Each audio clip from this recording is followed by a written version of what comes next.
people in chat. You can't All actually right. see this. You're Okay, waiting to yeah. view, so I'm terribly sorry, but I don't actually think you For some reason, it hadn't. Hello, everybody.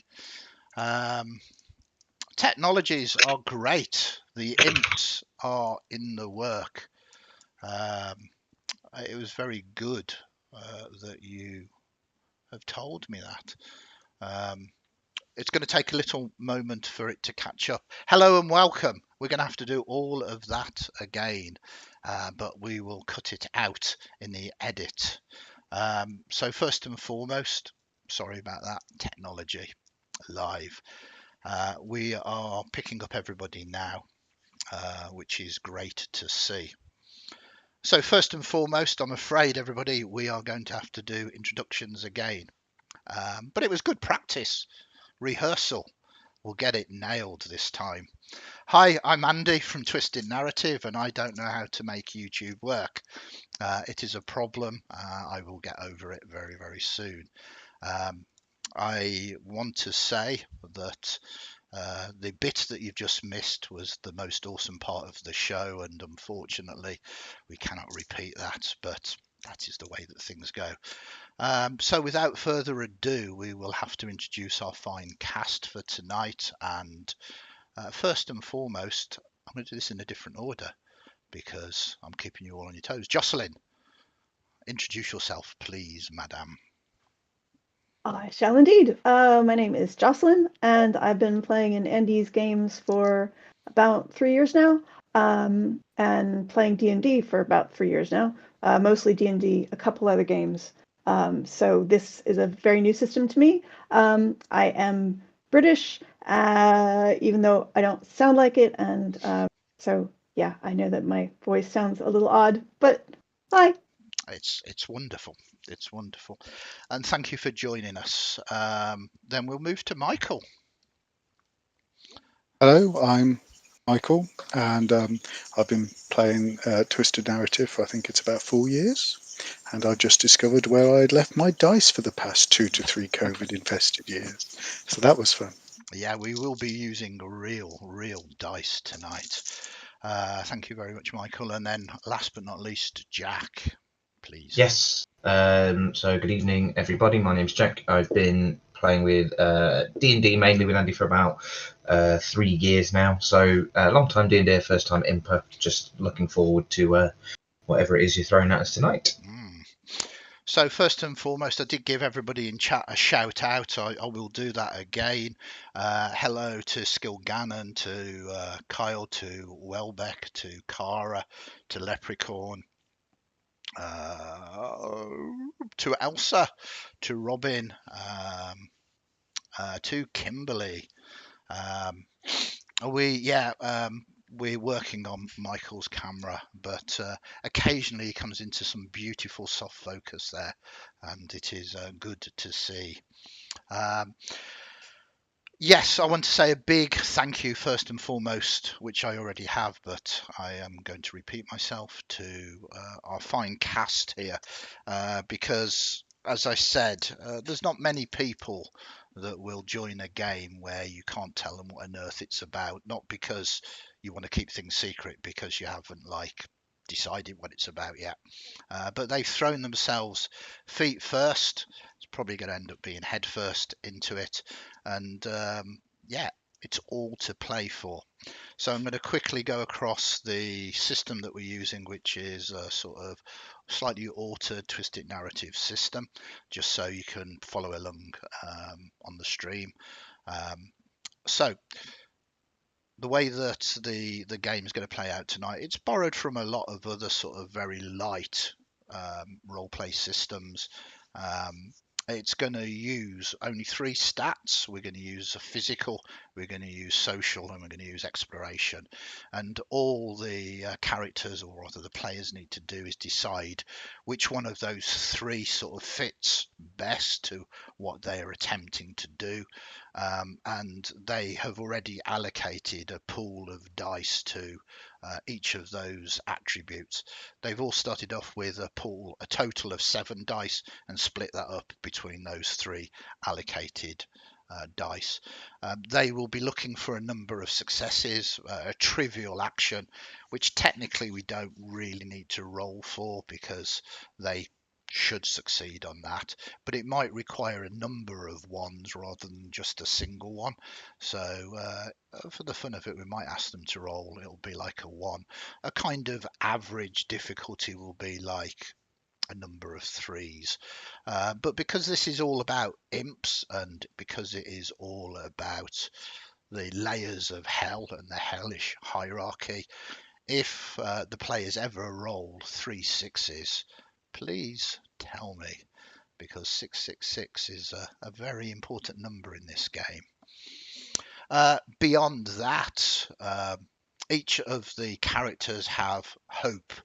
They have 3 hope points at the start of the game, and hope points, HPs, hit points maybe, generate how long they can survive in this realm before they are thrown back into the infernal grinder to be reformed again. If they get damaged, they will lose a certain amount of hope.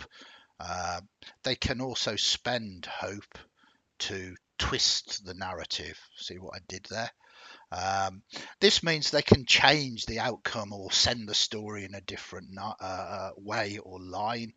They can perhaps have prepared something previously and have the right item to hand. This sounds like it's game breaking, which it can be, but once you rip open that 4th wall and break the game, the imps are free to go God knows where. So be careful if you do break the game. Beyond that, there is potentially audience participation as well, which we're also play testing for the very first time tonight. That is going to be excuse me, I've got so many notes, which is amazing for a system that's supposed to be fully improvised.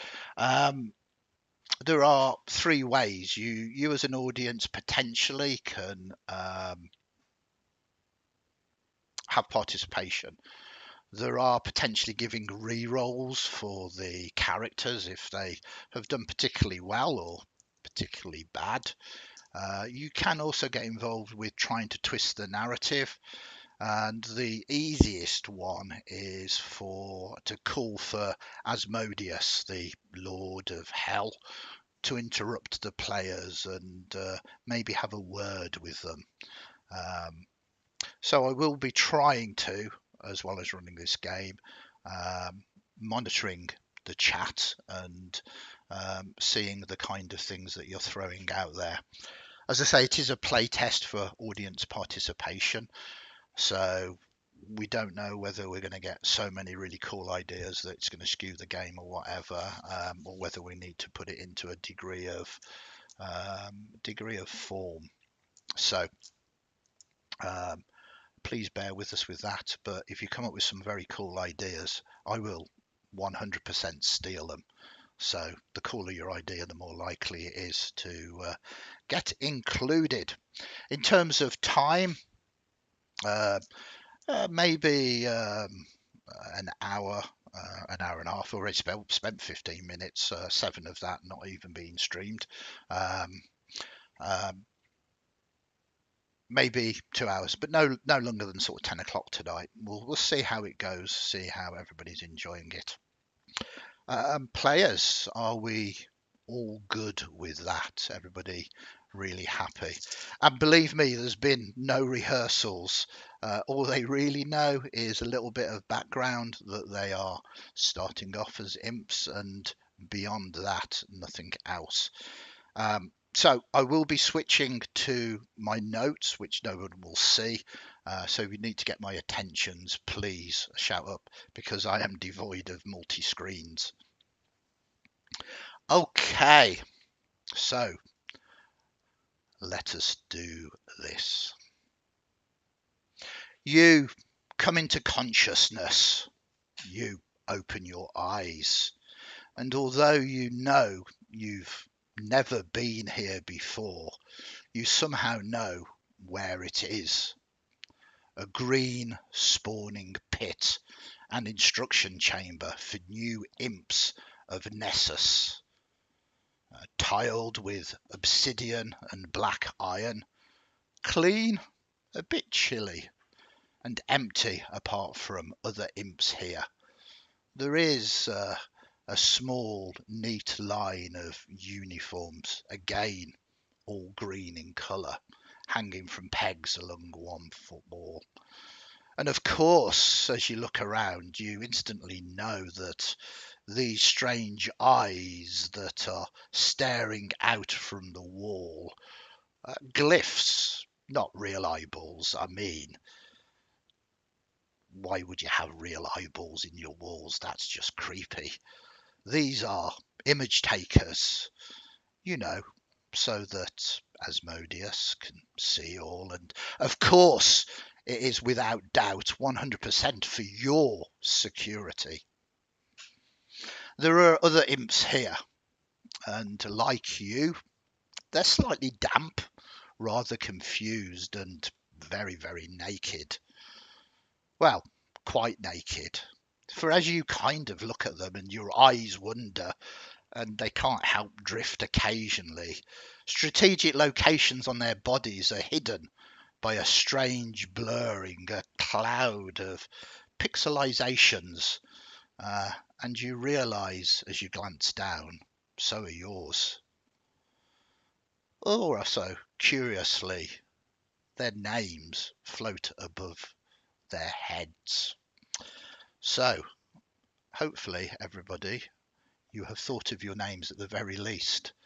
As you look around, please give me some descriptions.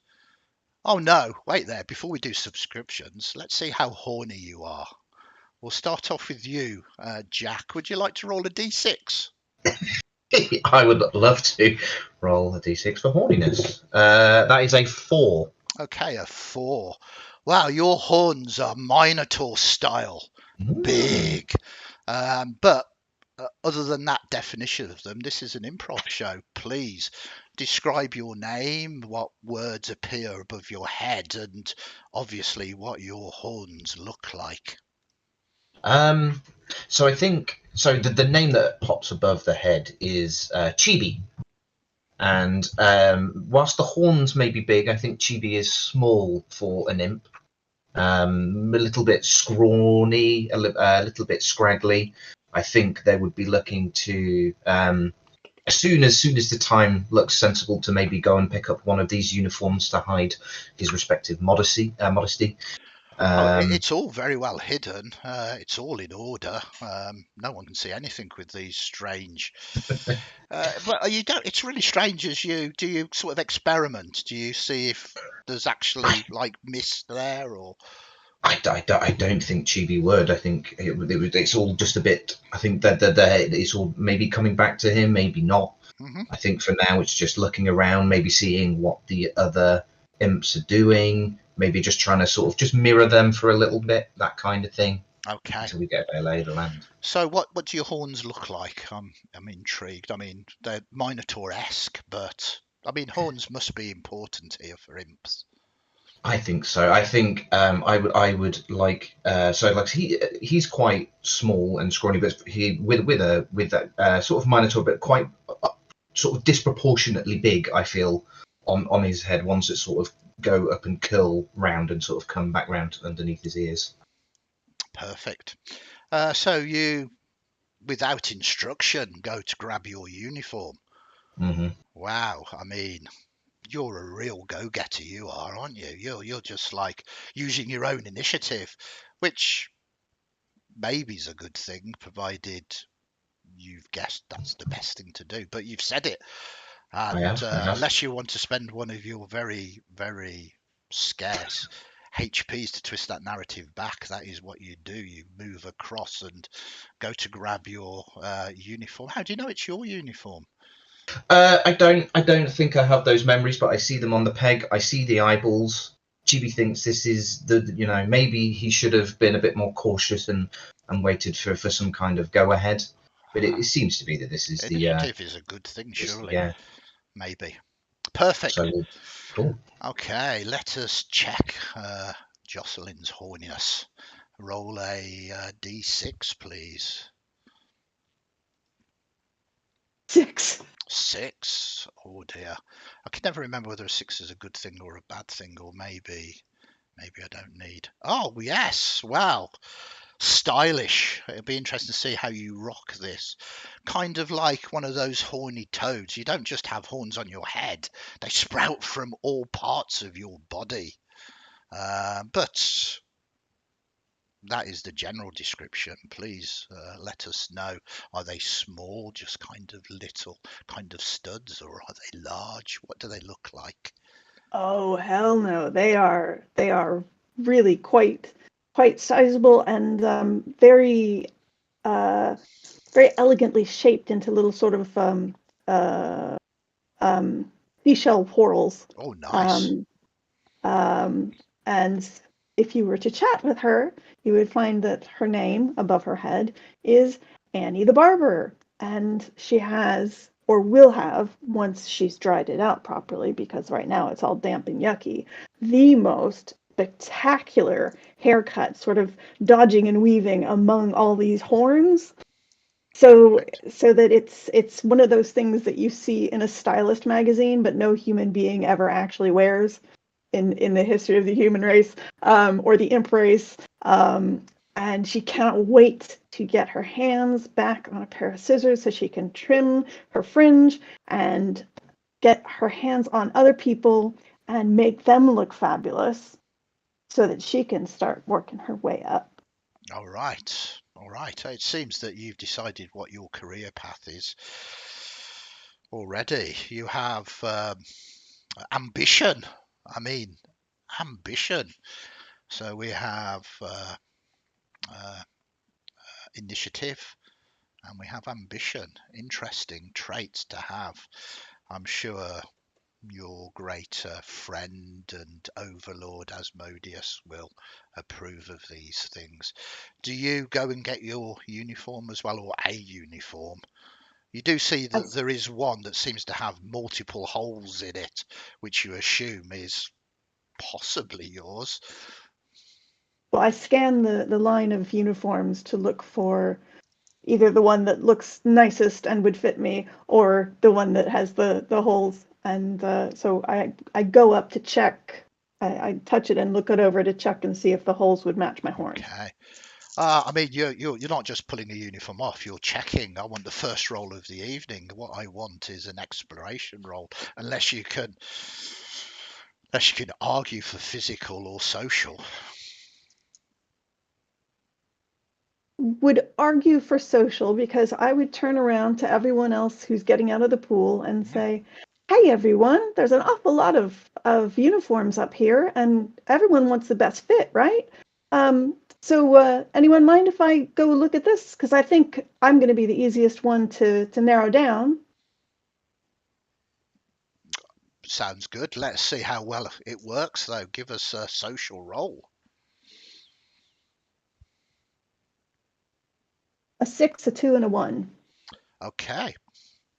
It seems that they all sort of nod. I mean, we cannot control the actions of these other player characters. There are more imps than just the three of you here.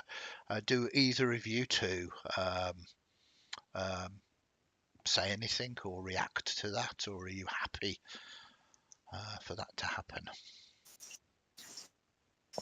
My imp will nod enthusiastically and give her a thumbs up, or them a thumbs up.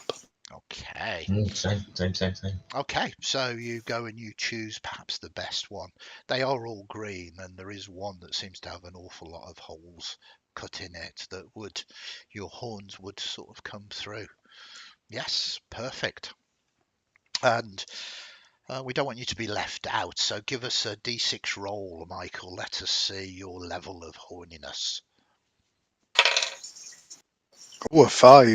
A 5. Well, I don't want to have favourites, but this is one of my favourite ones. You have a large nose horn like a rhinoceros. Well, the horn sprouts from your nose rather than your head. Maybe it should be up there and your forehead has slipped or something. This is for you to decide. I think the only thing to add to the nose horn will be it seems that someone has spoken to his family and there is a large safety cork on the end of it. Right. He is the type of person who's only allowed to have blunt scissors. Above his head, written in Comic Sans serif, is the word SWAT with a double T. He has the fine, muscular physique of a nurgling. All right. Lovely. At the moment, he's going to be waiting for other people and handing out them to them until he panics a bit at the end of the shirts and manages to get one which is probably very ill-fitting with the buttons straining. So yeah. I love it.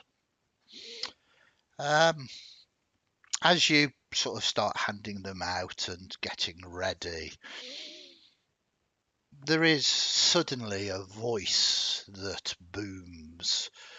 It is like liquid chocolate, silky, beautiful, the kind of thing that you could sink down into and just lose yourself forever. Dreamy. Greetings, new citizens. The voice issues from everywhere and nowhere at the same time. Welcome to your first day in Melshim. Any previous days in Melshim you may recall are the effects of a powerful modify memory spell to aid orientation and minimize psychotic incidents in fresh spawns. As citizens of Melshim, you are now valued members of our great community. You will be given roles and tasks, some simple and some perilous. And your contributions will be rewarded with there is an explosion in the difference, drowning out the voice. The room shakes slightly. A large gong sounds for a few seconds and then cuts out. Chunks of tiling fall from the ceiling, crashing onto several new spawned imps that have been receiving uniforms from you. They are crushed instantly. There is a very brief silence and the words form in the air. You literally see them. It says, please stand by in capital letters. A moment or two later, more words form. The door. What do you do?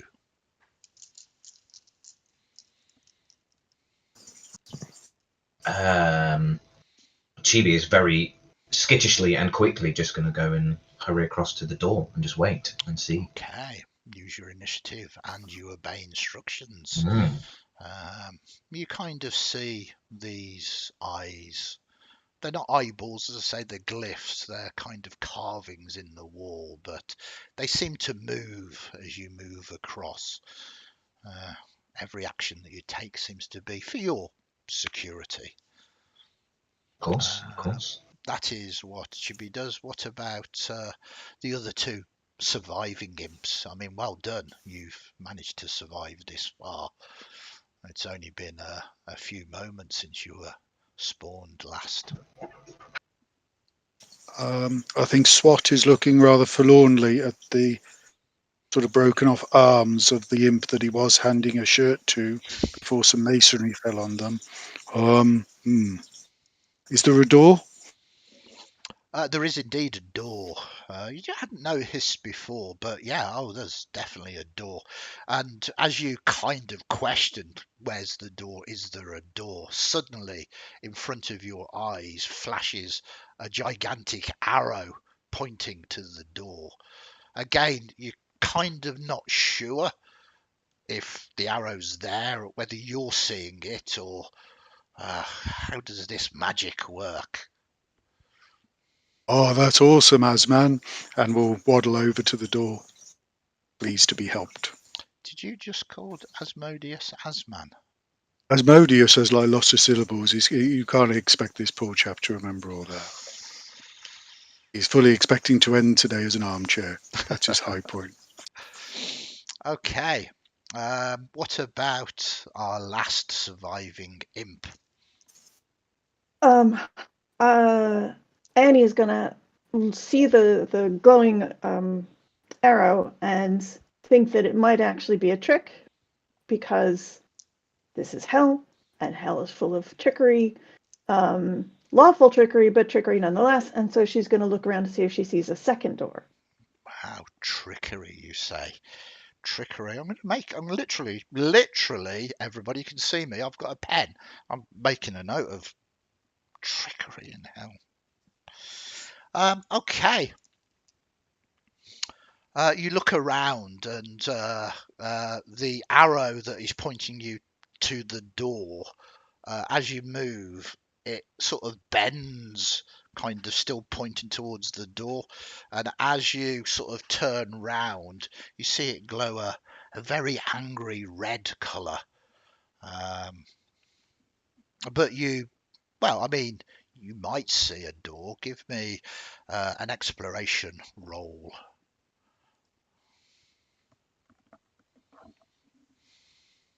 4 and a 6. 4 and a 6. It seems, and this is it, unless you really want to twist the narrative, if there isn't actually a door for you to see, you can't find it. Okay, I'm going to run my little legs off and pat Swat on the arm and say, "Come on, come on!" Okay. So the three of you ready? Are you lined up in some kind of acceptable order, or are you just all like a gaggle around the door? A gaggle of three, admittedly. And if you do decide to put yourself into some kind of order or line, what is that order? It sounds like Chibi would have arrived first. Yeah, I'm here And first. Yeah. But I might have arrived second, and Swat might have arrived last, and we probably would be in height order. Most certainly. I mean, that's the order that you've arrived, but it doesn't stop one of you, deciding that you should be at the front. Yeah, I should be at the front. I got here first, so behind me, please form a line. He likes stuff like this. So give me a sec, and he will use his nose horn as the equivalent of a, no pun intended, spirit level type thing to make sure that whatever line we fall is nice and neat as he's heard. None of those non-Euclidean angles in here. No, I mean, whatever that means. He might not. He might And not like you. say, Sorry, you go, Jocelyn. I'm going to lean forward to Chibi and say, "You've got some dreadful split ends here. Wait till I get some scissors and I'll take care of this for you." I like it like this. Thank you very much. But no, I'm all right. Thank you. Thank you. You wait a very short amount of time, and the door opens and another imp comes in. The name floating above their head is Rim 3R. And you are very aware that the 3 seems to indicate the number of spawns that they come through. But this is no green imp. Her eyes are focused on something in front of you that you can not see or hear. Her skin is red and matches her scraggly hair. It is hair that is disorderly. You certainly notice this. And then suddenly, before you get a chance to really do much, memory that you have never accessed before tells you that she is red level. You are green, which means she's one level of hellish hierarchy above you, and she can tell you what to do, and she does. I see you've already got dressed spawns, so this is good.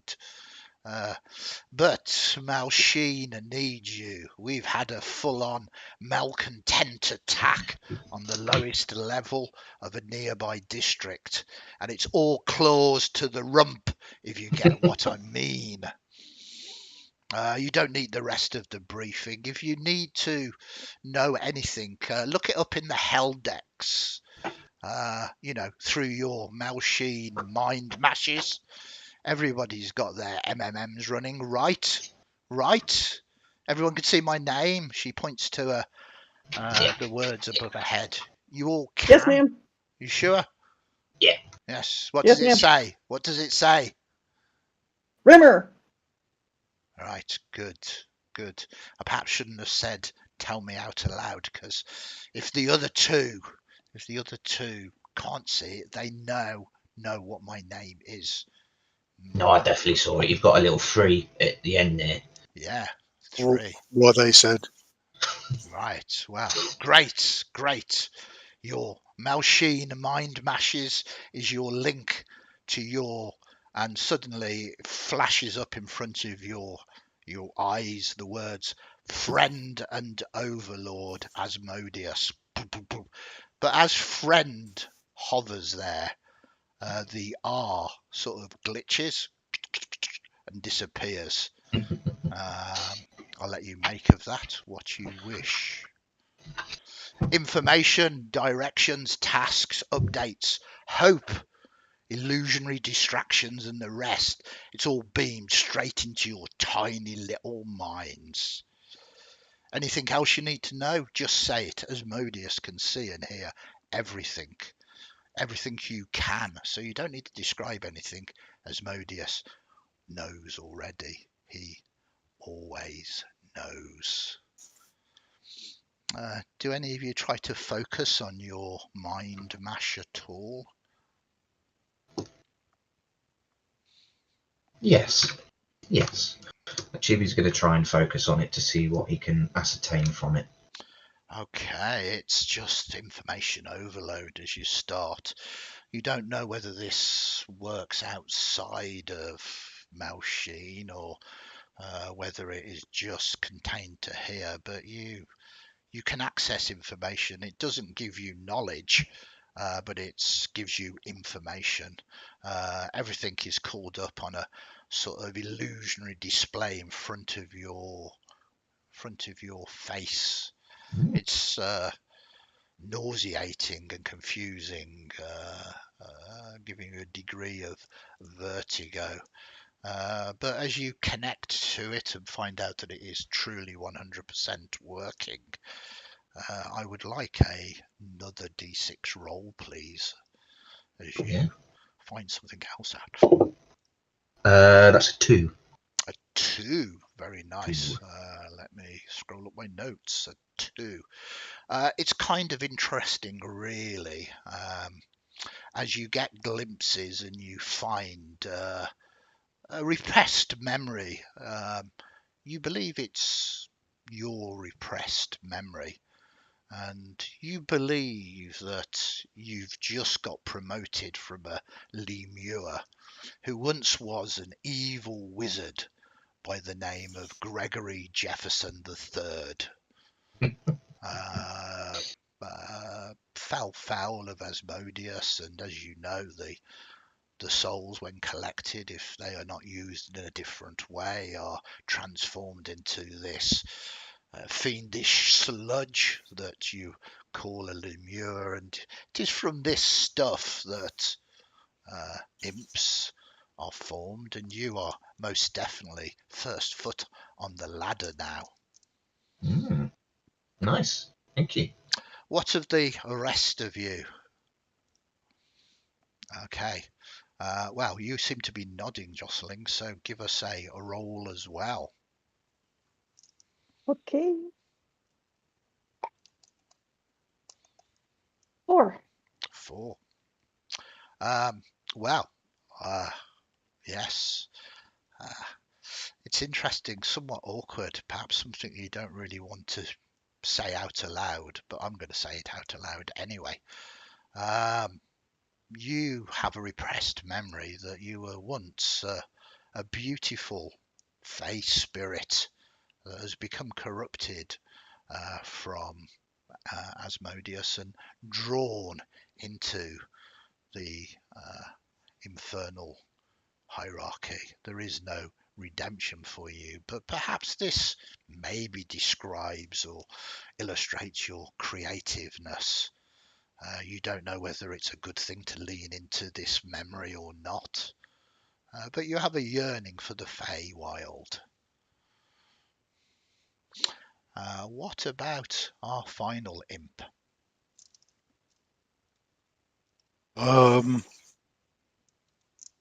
He's having a bit of trouble. Not that bright. Yeah, he'll try and do things, looking at what the others are doing and trying to copy. Yeah. Since they're doing it in their head, he's just really scrunching his head up a bit. Yeah, you sort of connect to things. You see things that perhaps are not really for your eyes. It's a little bit of a shock. But as you sort of get all of this information, you do as well get a repressed memory.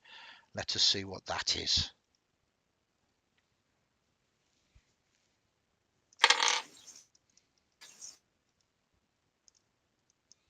I got a 2 if I'm rolling. Okay, a re-roll because that one has been taken. A 3. A 3. That is perfect and absolutely beautiful. You last was, this is a repressed memory again, an imp.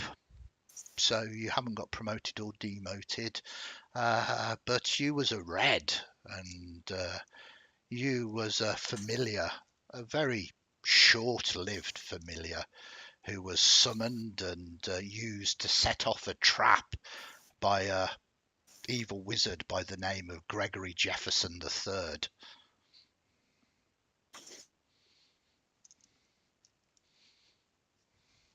Yeah, it was very much like, you do my bidding, go forward. It was a very short memory, but one that stays with you.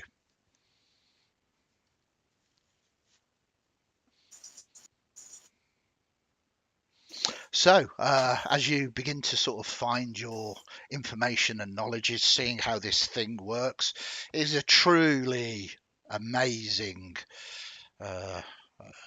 arcane, infernal device that means that you are tapped into the very mind, or maybe Asmodeus is tapped into your very mind, knowing your every thought or movement or desire or, well, anything they want, really. As you are, sorry, yes, oh, absolutely, please shout up. Can I try the MMM to see what Rimmer used to be? You can certainly try and access some information. This is going to be restricted information, absolutely, but let's not let simple things like that stop us. It's going to be very difficult. You can obviously make rolls, or you can twist the narrative if you want to. If you want to burn to access the file of Rimmer.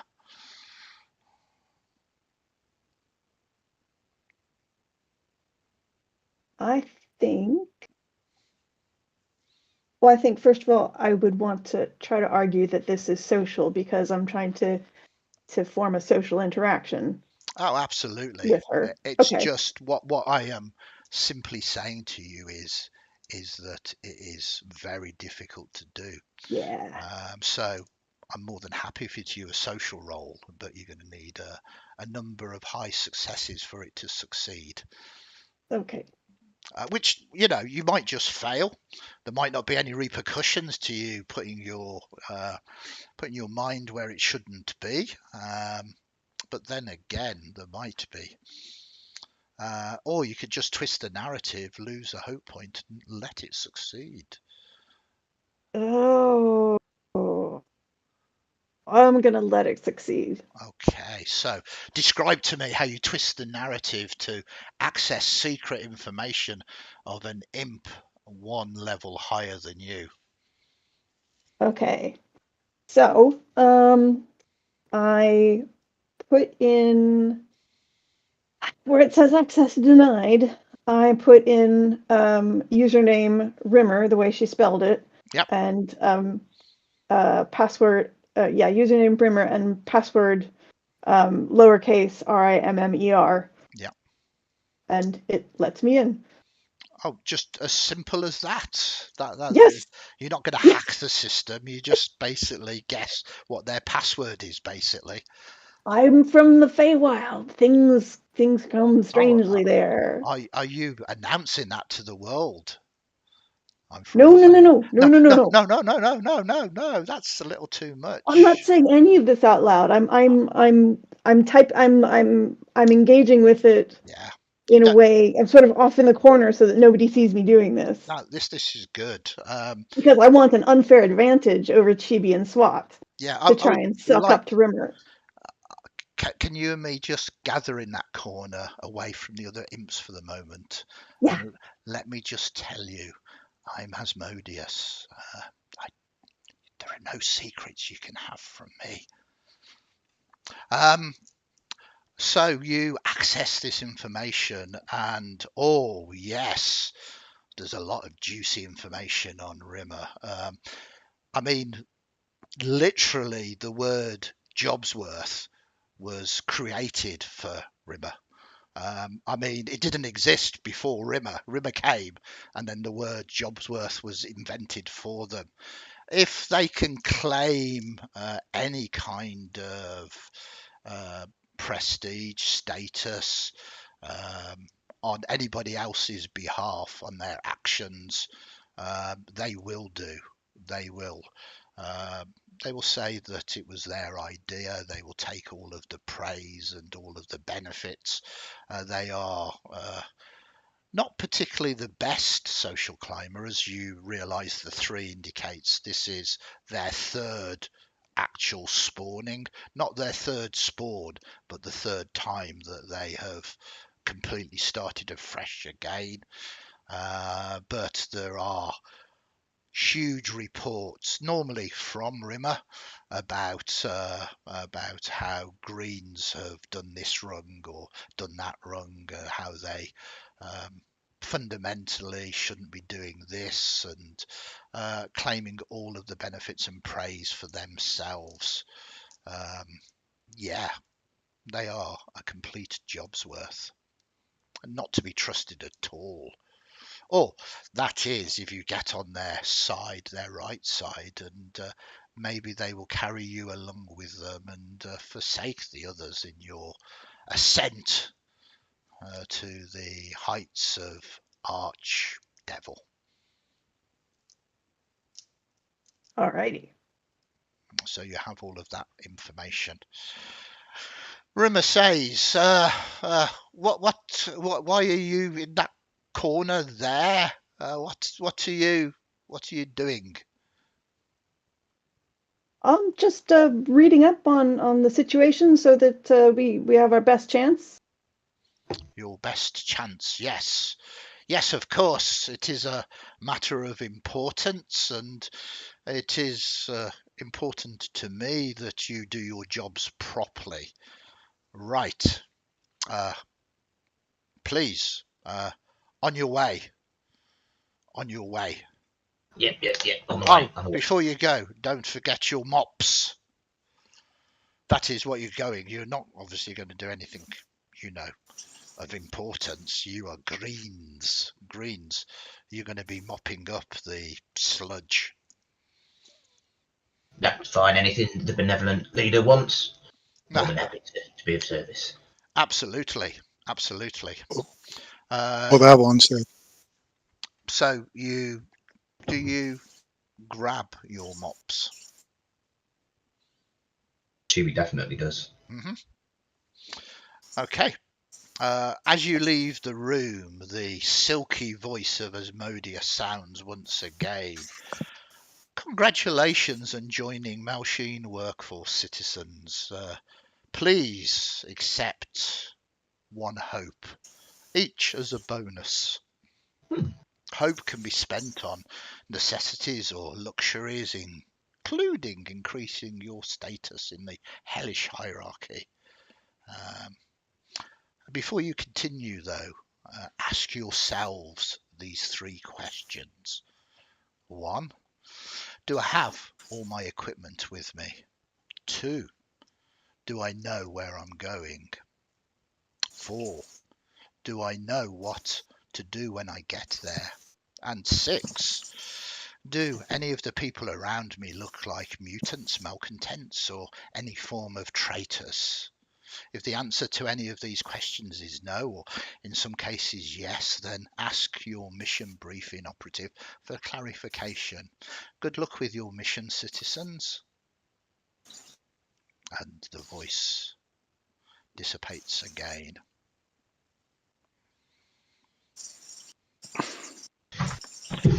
It is another thing as you hear the word malcontents and mutants.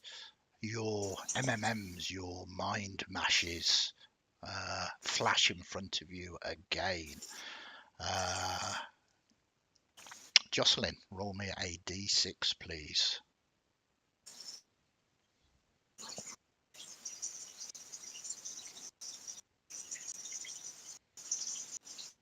What did you get? 4. A 4.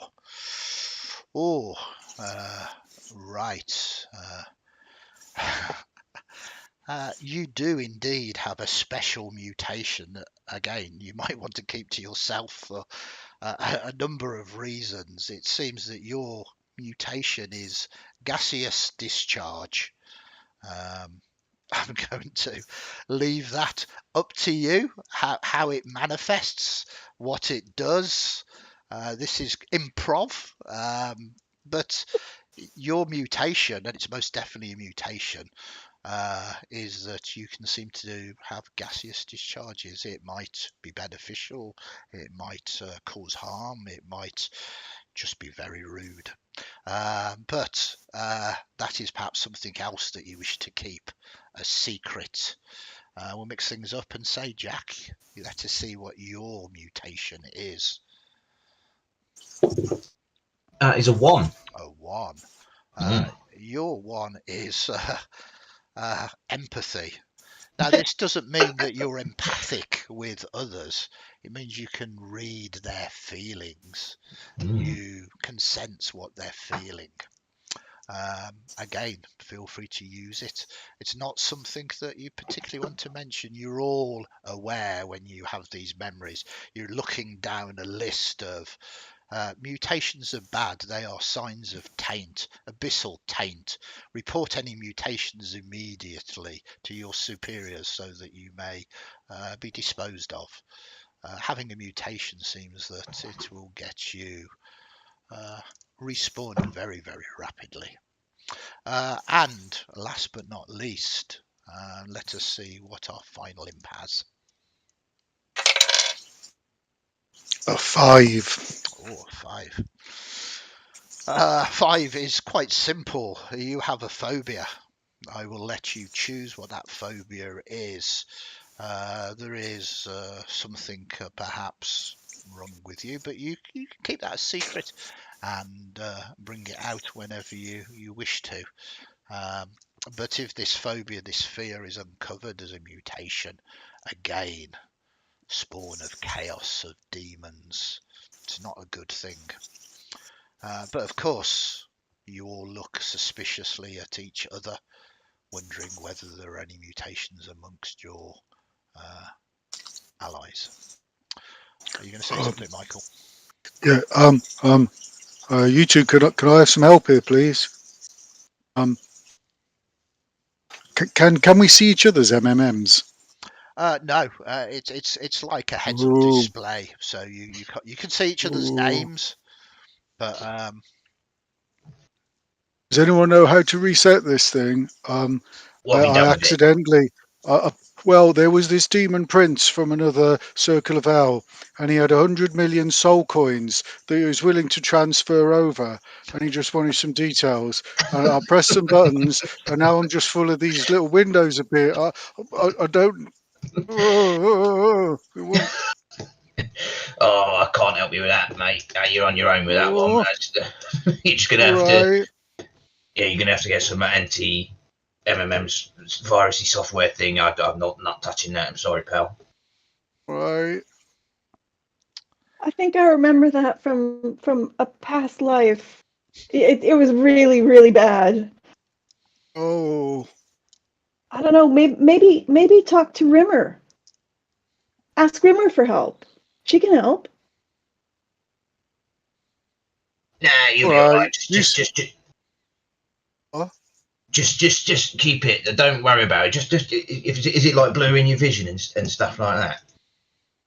No, only in really important times, I think. Oh yeah, just It'll keep be it. fine for generally getting into danger, but once I'm in danger, it will no doubt trip me up. Just keep it. I think you'll be all right. Maybe it just goes away after a small amount of time. All right. For a bit, he looks completely swayed between two separate people giving him decisions to make, but he's slightly scared of Rimmer, so we'll go with the easier one and go. Yeah, it'll be fine. Fine. Yeah. He'll be fine. He'll be fine. Grab your mop. You kind of manage. You've basically got tunnel vision at the moment. There's all of this flashing lights, and but you do it as you leave this room. Okay, very nice. So the journey through Malsheen. Malsheen is the large stalactite that is the actual fortress of Asmodeus himself. It resembles a giant hollowed out stalagmite. The citadel is also the prison for souls that Asmodeus has locked away for safekeeping. I mean, you are all part of this great citadel spire, home to Asmodeus, your friend and overlord, and his infernal court. You are where everything happens. And you make your way down towards the district that and it's kind of strange, your your mind mash is showing you the arrows whenever you sort of divert. It kind of tries to correct you. There's no compulsion. It's just literally big arrows blocking your vision and showing you the way that you should go, which is good really, because this place is like a hellish maze. The decor is very samey. It's all obsidian and black and not cold iron, but black iron. It's quite nice. It's very, very minimalist, which is not to everybody's taste, but certainly is to your friend and overlord Asmodeus. Has Chibi kept going in the front? That's Like the way we were question. lined up? That is a good question. How are you moving through these hallowed halls of Malsheen? Well, the great one has there is a job to do, so we'll be moving with purpose. I think if someone would like to be an equal level, that's fine. But if someone looks like they're starting to overtake, there will be a bit of pep in his step. Okay, great. I'm staying behind. And yeah, sorry. Hopefully in the middle, unless SWAT would want to. Okay, great. Oh no, after like 2 seconds of trying to mentally battle with you to get pole position, you win, and he lets you. It's like, no, you can't get behind me. What was it? Yeah, all right.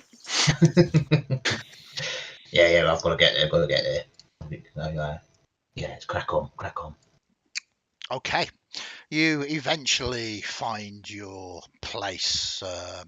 You're not guided by Rimmer. You're using your mind mash to guide you through, and you're not alone. There's various devils moving around here.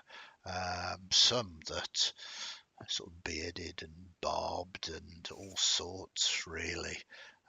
Up to most definitely very, very important infernal stuff. You find the smear on the obsidian tiled floor that you have been sent with your mops to clear up. It's quite well. The smear has been there a little while and has dried. It's going to take quite a bit of elbow grease. Do any of you attempt to do anything other than start scrubbing away with the mops. I will. Well, he will rub his elbows on the thing to pre-treat it with elbow grease, and then begin mopping it. He has heard this as well. Yeah, love it. Elbow grease. You all see him sort of rubbing his elbows down upon it, and nothing seems to be happening. But he's got big. Have you got a big smile on your face, or is it overshadowed by your huge horny nose? I don't know. I don't know. He is smiling. He is happy in his Yeah, work. He's confident that he's doing the right thing. Well, one of you is working at the very least. What of the other two of you? Is the mop in a bucket full of water? Oh no, you haven't got any water or anything else. It just seems they've given you mops. It might be an oversight on them, but I mean, shouldn't you really have asked for buckets and water or something like that? You, with your special secret knowledge, is surely Rimmer's going to blame you for this.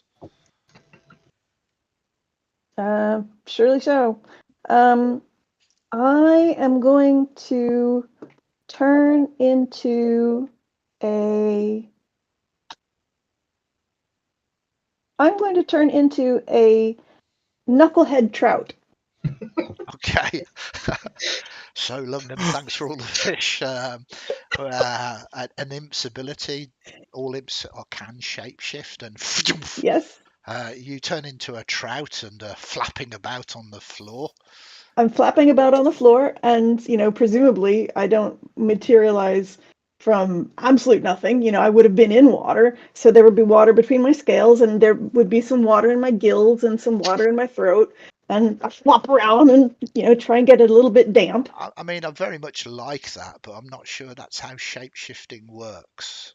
Really? I think you just transform into the creature that you choose rather than summoning something else from beyond. But that's how it should work. But we throw such things out here. I mean, you've already earned an extra hope. You're back up to 3. You could twist the narrative to make something that should happen. Well, how about when I realize that I'm not getting the water that I wanted, how about I transform myself from a knucklehead trout into an octopus, and I sort of spread myself out over the mop and use all my tentacles to kind of suck up the blood or gore or whatever it is that we're trying to suck up, and move the mop bits around more effectively. I mean, you use the word suck up a couple of times, and that works for me. If you suck up to Asmodeus, absolutely, and you definitely are using it as you are skidding around the floor, sort of trying to do this. One would assume that there's a degree. I'm not sure. I know octopi are incredibly intelligent creatures, very, very nice, but you always imagine them to have some kind of moisture. So I'm going to let you be a moist octopus Thank you. because I get to use the word moist as well. Yes, yeah. I'm in my element, and you start dampening the floor. You've got elbows, you've got octopi. I mean, this is one hell of a party.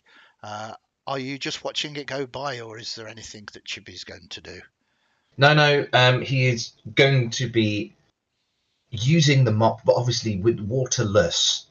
I think just giving it his best attempt, probably not doing a particularly good job. But I'm going to, at the same time, use his empathy to maybe just have a little look in SWAT's head just to see what's going on, or try and ascertain. Oh, great.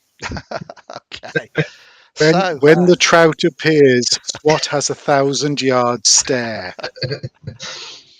So if your empathy's going off on that, you get a flashback to his life as an imp being summoned. And an evil, nasty wizard insisting that he take on the form of a fish, even though it was a dry corridor, because they'd read some stats that the stealth mechanic was better for a fish. And so you just get the sense of him remembering flopping down a corridor, round out of sight, and then there's just a sound. And that was it for him. So Okay. he's quite happy when the octopus appears. He sort of judge out of his 1,000-yard stare. And So, I mean, otherwise, he's dim as a cheesecake. Really, he's not too bright. okay. Is there any kind of feeling? I mean, it was a horrific experience for you, obviously, but do you have any resentment to that evil wizard that did Oh, such a thing to you? a deep, abiding hatred of someone with so many syllables he has no hope of remembering his name. Okay. But he thinks there was a number in there, and Yeah. maybe Edward or Greg. But Ed Greg. Okay, so Ed Greg the 77 is the nearest he's got. that is what you come up with. Perfect. So you working very hard. This is what adventuring's all about: trying to get some imp sludge off the ground. We really know how to rock things here. As you are doing all of this, suddenly a very, very large pop-up window appears in your field of vision, sort of glowing, illusionary effect. It is alerting you all to the proximity of a wanted malcontent. You sort of all get the feeling that, well, this is a dangerous thing, and he might even be after your mops. You have a few moments to react to this information being mind mashed into your heads.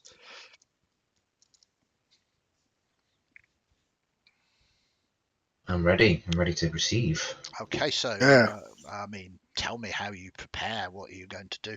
You're all aware of this. You have the same message.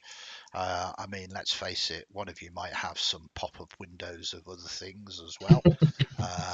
But technically you all get the same thing. Even in your octopi form, you get this information into your head because you are the same creature. Are you going to take? Are you prepared? Is that all you're going to say? Do you want to make any rolls? Do you want to do any preparations? I mean, your equipment is fundamentally, technically your suit, your work clothes, a mop, and an octopi. You've got a lot to work with. Chibi's going to look around because Chibi wants to be the first person to find this malcontent. So he's going to be scanning around, looking to see, just to get an initial scan so he can jump on the first thing that looks remotely like whatever kind of information he's going to get. Well, it's good. The information's being mind mashed to you, so it's a bit like watching GTA. There's kind of 5 stars flashing as you can see it getting closer and closer down these obsidian corridors. So suddenly, from around the corner, sorry, I'm un-octopusing. Yeah, you're going to an octopus. That's fine. Yeah. You form back into your imp form. And I'm going to go invisible. Okay, look at you using all of the skills. You turn invisible. Yeah. You don't have an octopus to use. You've only got a mop each now. This is terrible. Okay, so coming round the corner, you basically see a green-skinned imp skittering down the corridor towards you. He looks terrified, and again, a bit Grand Theft Auto-ish. There are 5 stars that are floating over his head as he's coming forward. You can hear behind him there is the sounds of pursuit, quite possibly maybe some higher forms of devil trying to get hold of him. It sounds very much like you were going to try and do something. So you've got the jump first. No initiatives in this, everything is simultaneous. So tell me what you're going to do. Is this going to be a physical thing that you're going to attempt to do? This is you, Jack, sorry. I think I'm just going to, if they're heading to an area, I want to try and flank them. So if the higher beings are coming one direction, I want to try and move to the area where to flank them and make sure that I'm there and we've sort of pincered them in. Yeah, but is your attempt just to put your body in the way? Yes. Yeah. So yeah, you're not just going to try and strike at them or hold them or grapple them, just kind of... Just get in their way. He wouldn't dare do something like that without the go-ahead of someone superior. Okay. But just being able just to put his body in front of said malcontent. Sounds good. What to do. Do you have your mop in your hand? Yes, I will hold that up with the sludge and all of the nasty other gubbins there, ready to just to smear it on this person's face. For a moment, your repressed memories, or maybe not your repressed memories, maybe it was you, maybe it wasn't you. Maybe you should be looking at yourself. Maybe you seem to remember there was someone doing the same thing, holding a stick up, grey beard, as you raised up, and he said something like bugger off or none shall pass, something like that. Then that memory sort of disappears from you. But that is what you're going to do. It's simultaneous. So we move to Michael. What is your character, your imp, going to do?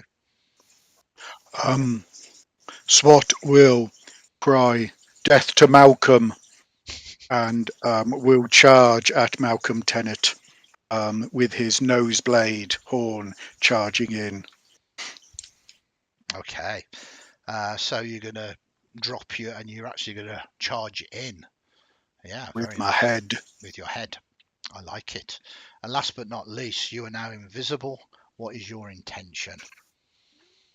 Well, now I guess I'm in competition for speed with SWAT, but my intention was to sort of keep the mop against the wall, run up, and while I'm invisible, say, this way, over here, and then just put the mop down and trip him. Okay. And let Chibi or SWAT sort of take the prize. Very nice. So it's all going ahead. So I'd like you all to make rolls. This is simultaneous. And I'd like you to explain what you've kind of explained what you're doing. It's kind of the result of the rolls and what type of rolls you are attempting to make. So it sounds very much, firstly, we'll start with the blocking. Are you attempting to use your exploration to physically block and put things in his way? That's that. Yeah. So I'll be exploring to try and find the best way, just to sort of to set up a screen for them and just try and stop them. So I'll be using my exploration. Give us a roll. A 1, a 3, a 4, a 6. Yeah, that's very good. So he comes skidding around the corner and he's kind of looking left to right, and it's going to be very difficult for him to sort of get past, to kind of sees you blocking the way there.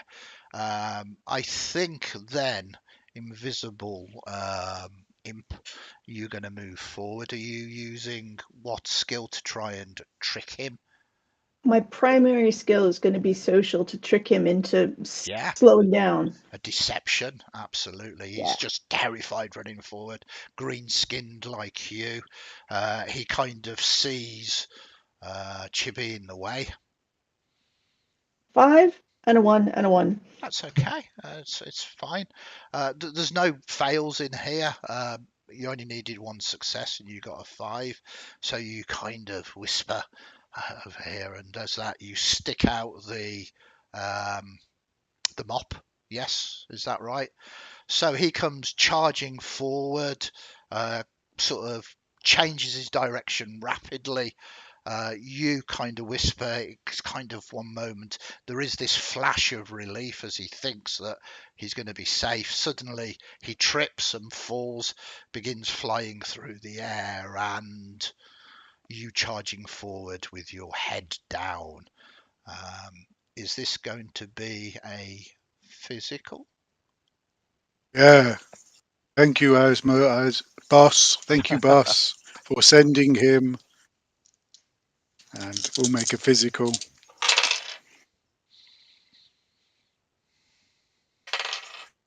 So 2 1s, a 2 and a 4 and a 5. Yeah, easily enough. I mean, you couldn't have orchestrated this any better as he sails through the air like a Olympic athlete as he spins through. And there is a moment of joy on his face as he thinks he's got away with it. And then, of course, we're all aware of gravity and it takes hold and he begins to fall. And he begins to fall, and then he realizes where his fall is about to take place upon the horn. And there is a huge squelch as he's impaled on the horn. And when imps die, they turn to infernal sludge. So it's very much like a water balloon bursting as the sludge is all over you. There's bits of him, but yeah, you have stopped the malcontent, and almost instantly as he is removed from his escape, your mind mashes, malcontent dealt with. Of course. And I'm going to quickly uninvisible and run up to SWAT and go, good job, good job. Well, there are others that perhaps don't think that, as rapidly coming behind are a number of bearded devils. These are substantially bigger than you. I mean, they are cool. They have snakes for beards. I mean, literally, they have snakes for beards. But they don't seem to be best pleased as they look upon you. One of them moves forward. Right, you horrible little people. Who's responsible for this? He doesn't look pleased. With here we go. With my stats being completely unable to read this situation. It was my nose, sir. Pointing proudly at bits on his nose. Okay. It doesn't sound very much like you're doing anything other than just admitting to your crime, basically. It's not a crime. I've got 1 in social. I'm assuming he does not pick up that there is anything incoming. So it's, yep, that was me. We'll get around to saying the others helped, but probably be dead by then. But at the moment, it is my nose. What done it, sir? Well, your admittance of guilt will earn you a swift death as he raises his big glaive and I heard something. strike you. As he steps forward to strike you, does anybody do anything? Or is he going to accept the loss of this? I mean, it does mean there's 2 of you that can advance faster now. Chibi's already back mopping, whistling away. Cool. Annie's going to look at Chibi and say, and think, well, there's no way that I'm going to be able to cut his beard. So it's moving. It's literally snakes. Okay. So yeah, she's going to go back to work.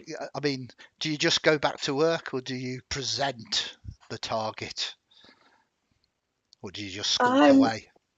I'm just going to keep my head down. smoke away, go back to work. Beautiful. Don't I love it? So he stands getting ready to strike, and there is a voice. Congratulations, Green Working Party. You have aided Malsheen in your selfless act of quick thinking. One less malcontent, one more reason to sleep well tonight. Each of you will be instantly promoted to Redskins. Well done. And the bearded devils instantly step back and they all whoa and start clapping. You can see there is hatred in their eyes for you, though. They're forced smiled with their snaky beards. They look incredibly annoyed. If you can, sorry. Chibi's gonna start clapping as well and walk up and put his arm around SWAT. Yep. Like yeah, we did it. Oh, it was great. Oh, couldn't have done it without you two. Yeah. That was all of us. They're lovely. They are. You'll probably see them in the canteen later. Look how happy they are. And he's joining in. They don't dare say anything with the silky, smooth voice of Asmodeus speaking as they write about your work and duties, and they move off. You're still covered in gloop, of course, but you have noticed as soon as Asmodeus wills it, your skin has gone. It sort of transfers from being a green colour to red, and your uniforms change as well.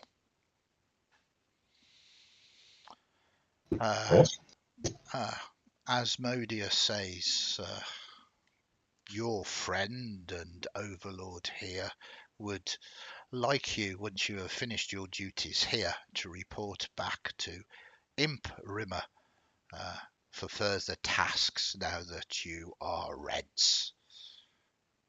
And then it goes quiet again. Well, I suppose we better got to do this quickly then, haven't we? If we need to get back for what he's saying. So let's get back to mopping, get this nice clean job, and then we'll head straight back to Rimmer. Yeah. So no more rolls needed for this. You spend your time to sort of finishing off this. It's spick and span and the obsidian. You can see your faces within it. Very proud of your job, very orderly. And of course, it's impossible to get lost in Malsheen if you've got a mind mash. Well, if it's got a mind mash that is working, maybe occasionally, should you choose to, you might have to help one of your number to reorientate themselves a little bit. And eventually you find yourself in the offices. I mean, Rimmer calls it an office. It's not really an office. It's more of an empty room, more of a sort of, well, niche really. But to Rimmer, it is their office. And she's looking at you all very happy. I spoke highly of you all to our friend, and as again the say friend, the R sort of appears on your sort of illusionary word in front of you, and the R glitches and disappears, just melts away. And Overlord, and he's most pleased with your actions. I recommended that all of you should get promoted immediately to Red, and he very much agreed. And of course, so much more privilege with Red. You get to see the multiverse. You get to do tasks beyond mere greens. And I have just, and she hits a clipboard, the one here, a very problematic mission, one that will bring, if you are successful, much hope to yourselves, so that you may progress up the very fine ladder to the heady heights of the hellish hierarchy. It seems that we have an individual here that prefers to go by the name the Devil himself. And I mean, our friend and our overlord has taken umbrage to such words. So what we would like you three to do is to transport yourselves. Obviously, we'll arrange that. Well, pull him a peg or two down. Either directly or indirectly, use your own initiatives. This will be a mission where we will, of course, disavow you. I mean, we don't want to cause any waves of politics at all. It's quite interesting, really. The place is Bijou, a small realm, not very large at all. The weather there is fairly clement, some rich forests and the like, and I believe there is a remarkable castle where he makes his home. So, I would say, are you willing to accept this task? But to be perfectly honest, you don't really have a choice. Yes, of course. This disavowing, Yes. will it hurt? Well, what it means is that you are independent operatives, as it were. You're acting not on the orders of our friend and overlord, but on your own initiatives. In other words, if you get caught and horribly tortured, you are not to mention that you've been sent by us. Probably blame an evil wizard or summoner. He brightens up at the thought of blaming an evil wizard. Splendid, splendid. Let me have a look. Barovia is your destination. The target of your covert operations is Baron von Strad. Enjoy yourselves. Remember, whatever you do, it is for the greater progression of my career. Thank you very much. Do we need mops or something? You are more than welcome to take the mops with you, but we do require you to fill out forms in triplicate and ensure their return once you are done. Well, I recall that we had to ask ourselves if we have all our equipment with us, and I need to make sure that we have all the equipment that we're going to need. Splendid. So do we? I will ask you that back. Do you have all of your equipment? I just asked myself and I'd agreed that I did. Splendid. Here's my mop. I don't like forms. She looks at the mop and sort of takes it from you. Enjoy your journeys in Barovia. And with that, you feel a degree of vertigo, and you are no longer in Malsheen. You find yourselves in a dark, overgrown forest. There is a insipid mist around, and high on a mountain where lightning is striking down, you see a Gothic castle of sorts. Of course, you don't necessarily need to go directly there. You can perhaps cause some disassociation of this elsewhere. This is where I pass it across to you.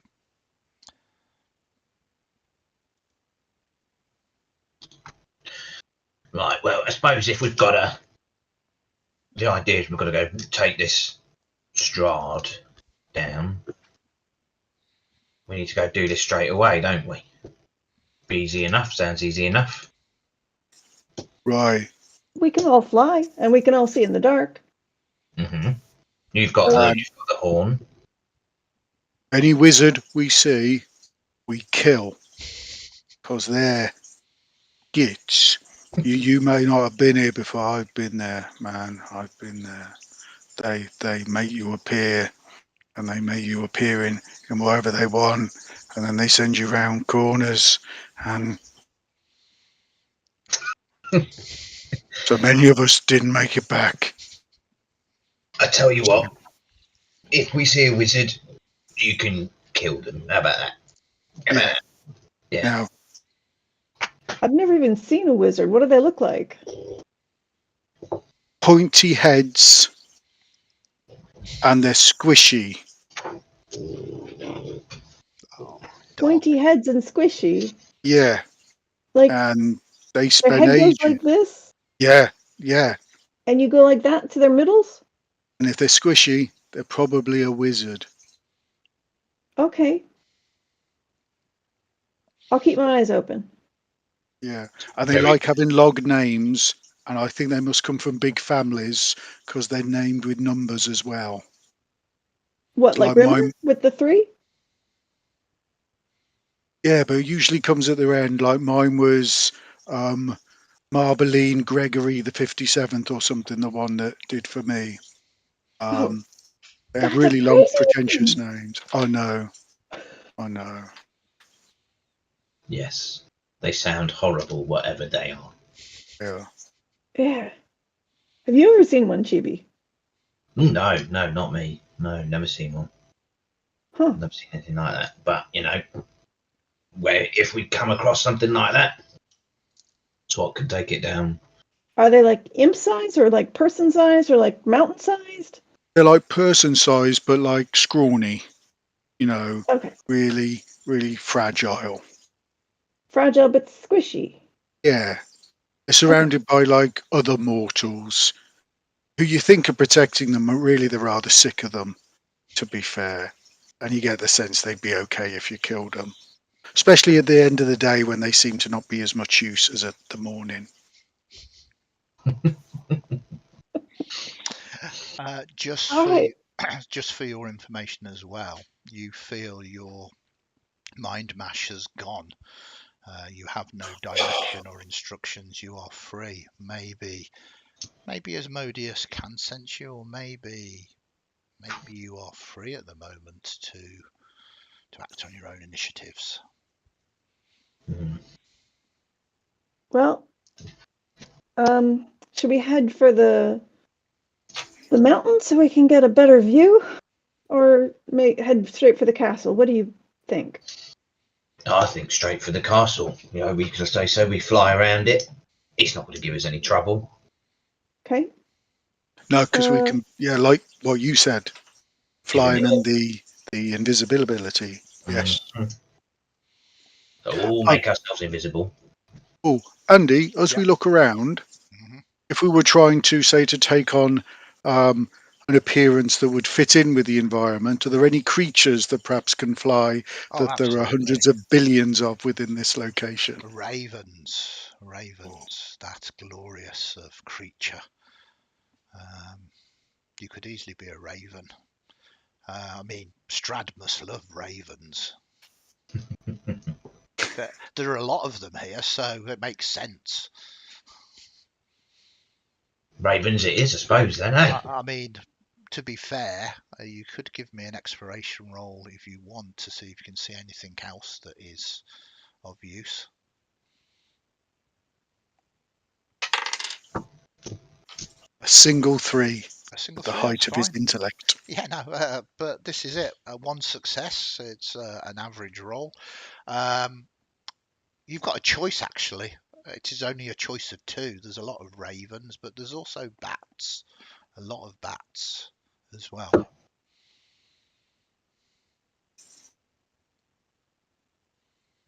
So what do you reckon? If we were bats, we could eat some bugs on the way. I'm kind of hungry. Are ravens like herbaceous then? We're not allowed to eat. Maybe. Why don't we do a combo? Why don't we get a couple of bats, maybe a single raven? And we're all invisible? Yeah, that as well. I'll fool them. We're gonna. Well, I was gonna say we're gonna arm wrestle for who's gonna be the bats and who's gonna be the ravens. But if we arm wrestle, we know you're gonna win. So. Why? Because you're so strong. Well, thank you very much. Thank you both for fixing my thing, because it's sorted now. That prince isn't bothering me anymore, and I'm not getting strange messages from people I don't know. So what would you like to be? I'm so happy. I'll be whatever you want. I like the idea of being a raven. Yeah, I like being Raven. Or will you both be ravens and I'll be a bat, because it has the advantage of having only the one syllable. Okay, so it's easy enough. You don't need to roll for this. That you are imps. It's easily within your remit to transform into these creatures, all of which have flight, and off you go. This strange trio of bats and ravens. Just to clarify, are you also invisible, or? Yeah. Yeah. Okay. What? So. God, who'd have thought imps are so powerful? This should be easy. Yeah. You fly up, and it's this magnificent edifice, kind of high up, this impenetrable fortress. One would imagine that there is no way anything could get up here. I mean, there is a huge bridge that spans across this massive gorge, with huge gates and guards and everything else, but you're invisible and you can fly, and you just up there. It is multiple towered as well, but that doesn't bother you. You can easily fly up. I mean, most of the windows are small to stop people getting in, but you are small and could quite easily get into any of these.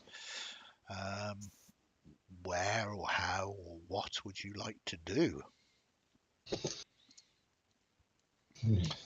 And I would just like to clarify, your mission is to ensure Strad does not call himself the devil himself again, not necessarily to defeat him, but if you want to defeat him, you can. Since we started up high, do you want to go in high? And Yeah. Oh, you're still here. Thank goodness for that. I thought I'd lost you. I keep on getting this really buzzy in my ears. I keep on sneezing. You get this really loud noise back, and I don't like it. Yeah. Let's get up high, get the surroundings, and then we'll maybe find a window to go in or something like that. Perfect. So you fly high, easy enough to get into one of the higher towers, and yeah, wow. I mean, this is nothing like Melsheen. The whole room is old, covered in dust and spider webs. It needs a good clean. Maybe you should have brought your mops. But you arrive in this chamber. There is a door, but the door itself is closed. I mean, the nemesis of most adventuring parties, and it seems like ravens and bats. Is there anything nice in the room which would be like a nice memento to take back to either Rimmer or even Asmodeus himself, like a nice trinket? Oh, look at you. Give me an exploration roll, please, as you scan around the room for something. 3 3s and a 1. Yep, 3 3s. Very good. So, looking around, yeah, there's a dresser, and on the dresser there is a jewelry box that is open, and in there you see that there's this beautiful ruby encrusted sort of necklace, very shiny, very nice. Grab it. Okay. Grab it. Put it in my imp pockets. All right. I mean, you've only got one in pocket, but it will fit. Lovely. And then I'm going to say to SWAT. It was right, you know, that you're very, very strong and very, very intimidating, aren't you, SWAT? So I think the plan is we go find that Strahd chap, but I think you need to be the one to like throw that big muscle around. Do you know what I mean? So you get in there and you tell him stop using that name or I'll have you.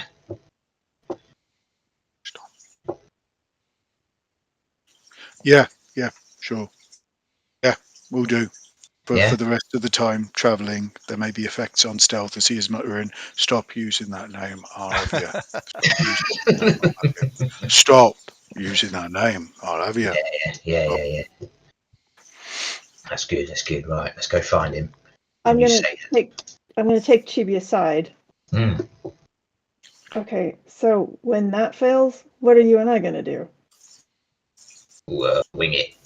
But you're a good talker, aren't you? Sometimes. I'm a good hairdresser.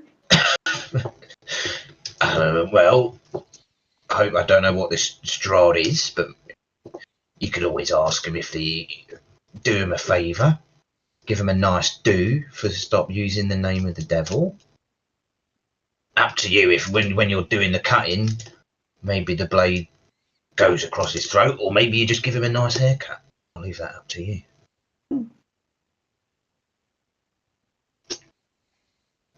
Yeah? I have a feeling that I used to go in with more of a plan than this, but okay, let's go. Yeah, a nice haircut for the guy. That seems a reasonable bargain for stop using that name. So let's get this door open and try and find him. Okay, you Stop using that name, I'll have you. Is where he's got to in the range of different versions while you're chatting, completely oblivious to your plotting. I love it. Very cool. I was not anticipating that. Okay, so you begin to explore the castle, and it's a massive confusion of levels and towers. And I mean, what you really begin to miss is your mind mash. That would be really useful here to be able to find out what you are, which direction you are going. But with the skills you've got, your shape shifting and invisibility, your small stature, you are tiny creatures after all. You eventually arrive into a very large chamber. 3 enormous crystal chandeliers brightly illuminate this magnificent chamber. Pillars of stone stand against the dull white marble walls supporting the ceiling. In the centre of this room, a long, heavy table is covered with a fine white satin cloth. The table is laden with many delectable foods. Roasted beast basted in savoury sauce, roots and herbs of every taste, and sweet fruits and vegetables. There are a large number of places set for a large banquet, fine, delicate china and silver. At each place is a crystal goblet filled with an amber liquid with a delicate and tantalizing fragrance. At the centre of the far west wall, between the floor to ceiling mirrors, stands a massive organ. I've always wanted to say that. Its pipes blare out in thunderous melody that speaks in tones of greatness and despair.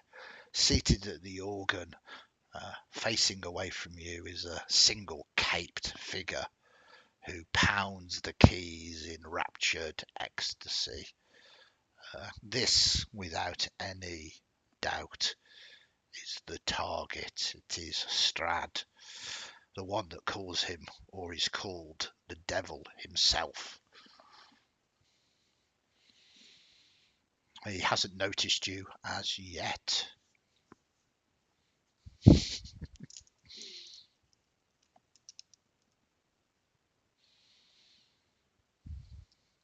Yeah. I'm going to go back into Invisible Raven, land on one of the smaller, closer pipes, and then revert to my form and become visible and say, This is absolutely beautiful.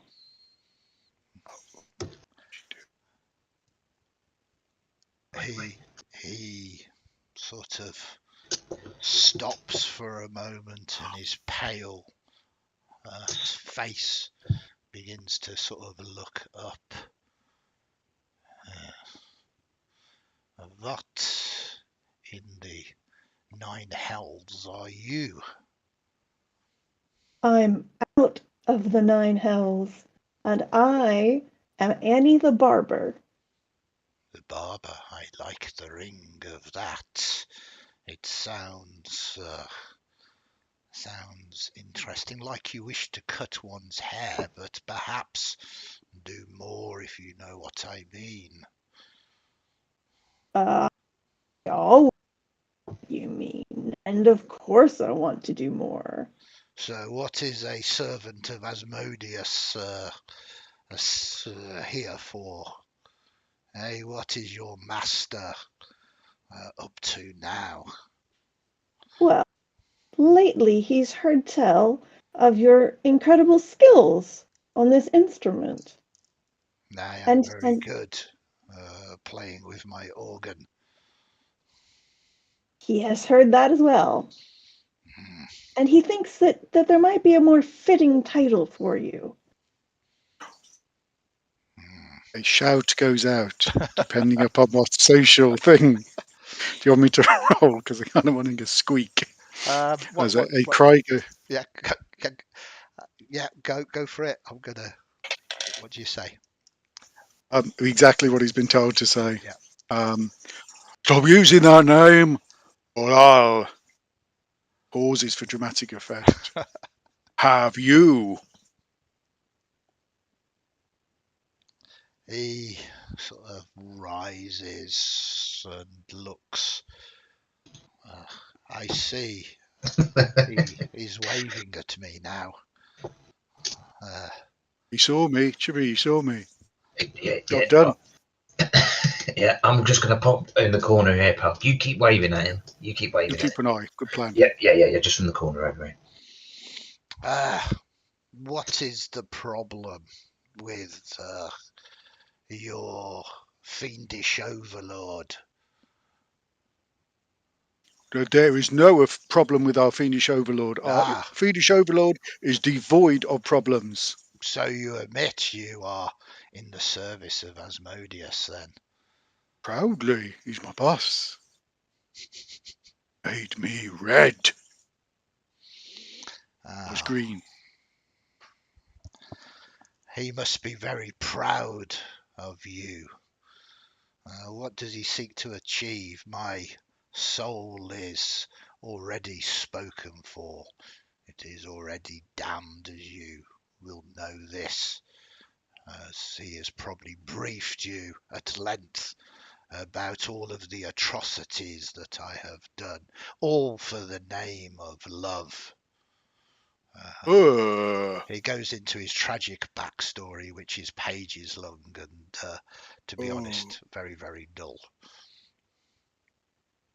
Yeah, whatever.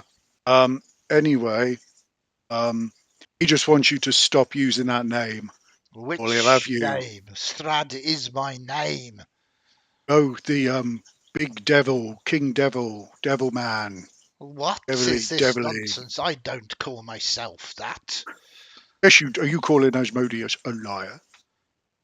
I will believe that there might be some misunderstanding here. The phrase that we were told was the devil himself. That is what the peasants call me. They are superstitious. So you don't call yourself that? No. We need to kill all the peasants. Yes, good idea. Are there more than 3? At the last count, yes.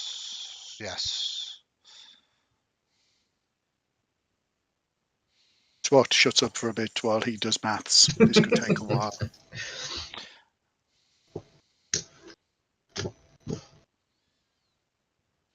Well, you're ruler of this place, are you? You're not. You see that very fascinating backstory you gave us. It feels like you've I've been here You could, a very, very long time.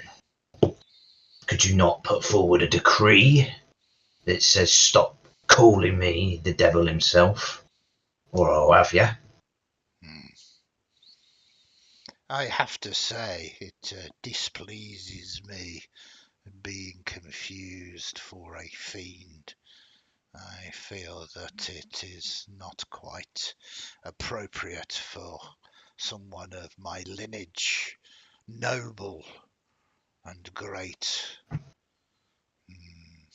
But I know that you devils, you devils, well, you like to make your deals, do you not? So this will cost you, yes? How much? How much to do this service for you? Andy, Mhm. what shape is Strahd's head? I'm Not a question that maybe has been asked at this particular Yeah, camp. to be honest, I've run Curse of Strahd many, many times, and no one has asked me what shape is his head. I mean, it's Left or head shaped, I would say. Is it pointy? Not directly pointy, no. I mean, it's that of a human, pallid, drawn. He has obviously bags underneath his eyes, and there's certainly no blood running through his veins anymore. Um, I'm not sure whether that helps or not. I mean, you could twist the narrative to make his head pointy. He has been known to cast magics, I have to say. If that is the nuance of the question, is he a caster of sorts? The first level is the first direct observation of wizards, Yeah. which are pointy heads.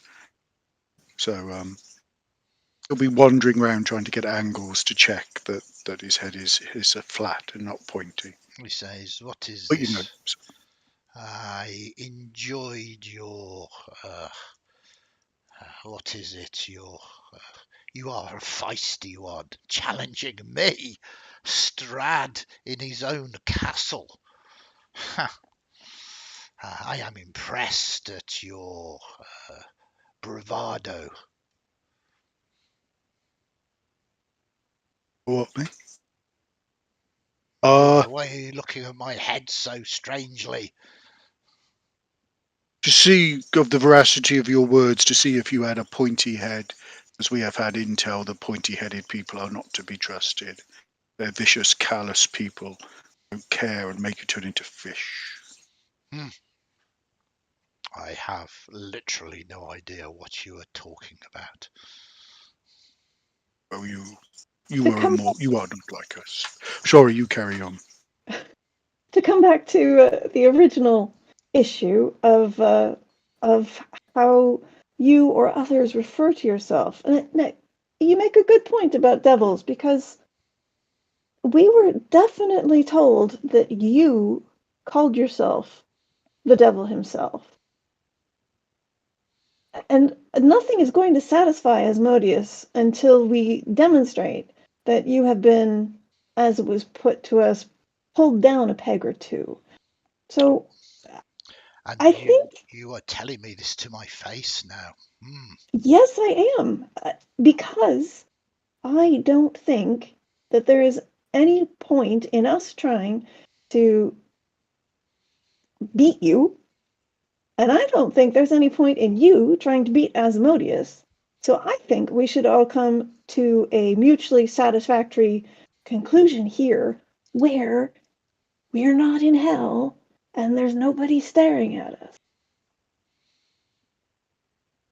So, what you are telling me is you will return to Asmodeus and tell him that you have done your job, and I will come up with another way for the peasants to refer to me, something a little better. I am not keen on the devil himself, anyway. More along the lines of a contract. We could do a contract.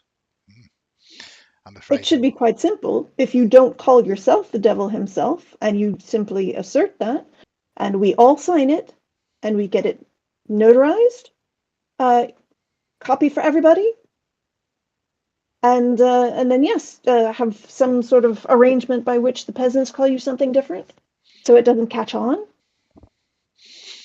Can you give me a social roll, please? As he's certainly mulling this over. Was there anything you wanted to say, Michael? No, it got clarified about the. Were you saying you objected to the devil himself, meaning the devil himself, or the name the devil himself? But my smarter companion clarified that, which was good.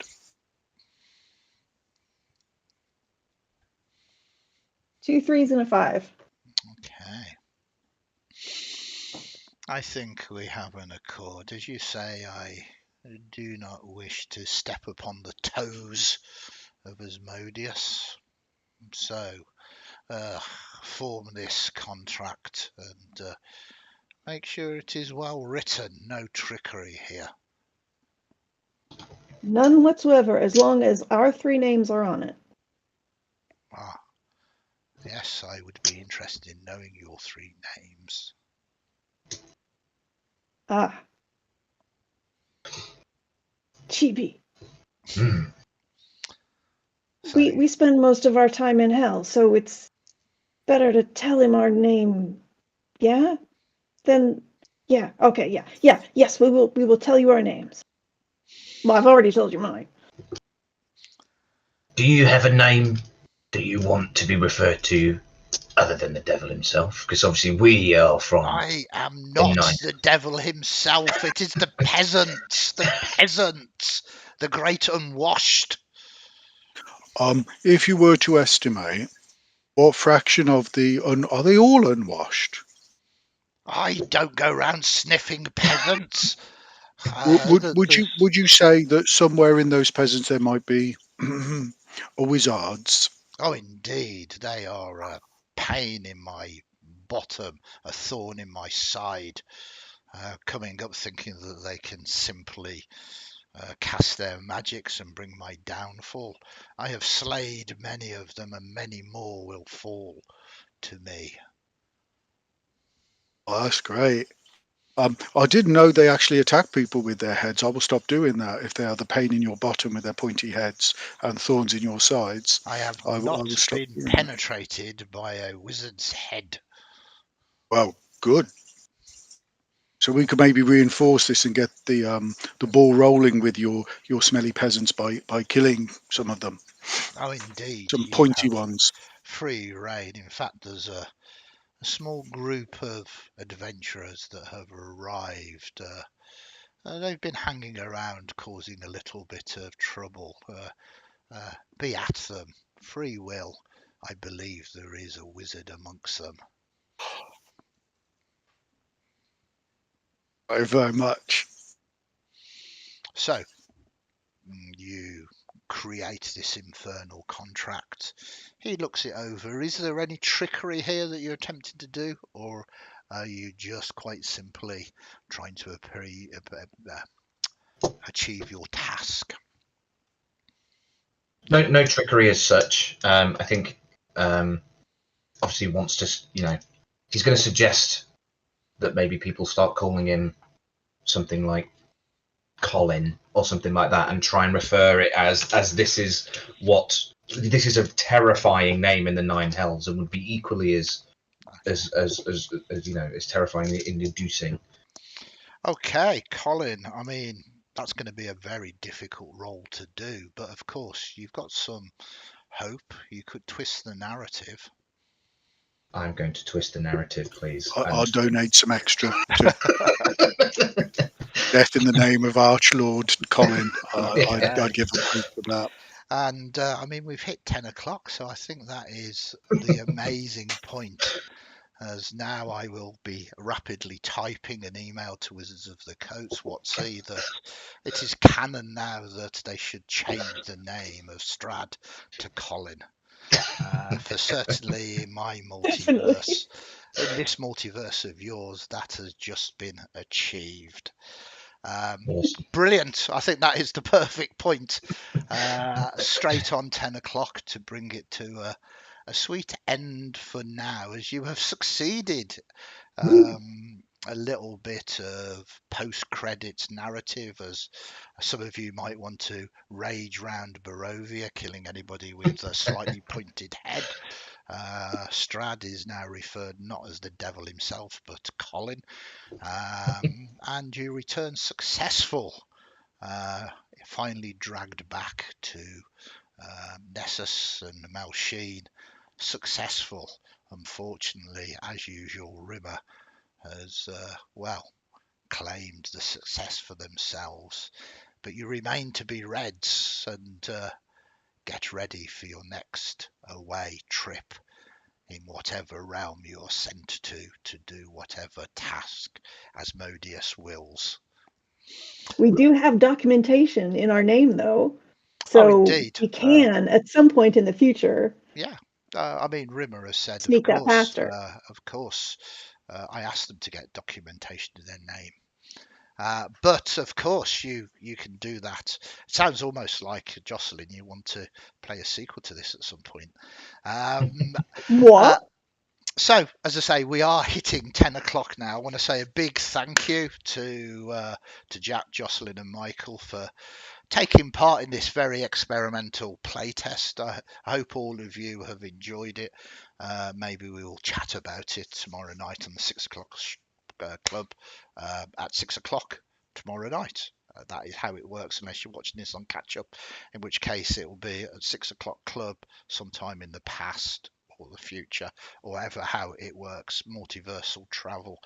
It goes without saying as well. Sorry, I didn't really interact with chat so much. This time I am going to need another screen to sort of watch chat. But thank you very much, everybody, for staying with us tonight. I hope you all enjoyed that. So any final thoughts or goodbyes from our wonderful cast? We'll start off with you, Jocelyn. Anything you want to say other than goodbye? Goodbye. Just fabulous. Thank you, Andy. No, pleasure. Thank you for helping me out and doing it. Jack, over to you. Nothing above and beyond. Yeah, it was very, very good fun, and I learned the system in, I think, about 5 minutes, something like that, which is just a testament just to how easy and sort of flexible it can be. So yeah, it was good fun. Thank you. Perfect. And Michael. Yeah, great. Thank you for putting up with my idiot. And yeah, lovely flexible system. It's just great because it can do whatever you want it to do. Yeah, that is the main point. And thank you for being such wonderful improvisers and players and cast. And I've thoroughly enjoyed myself as well. Until next time, goodbye all of you. Goodbye chat.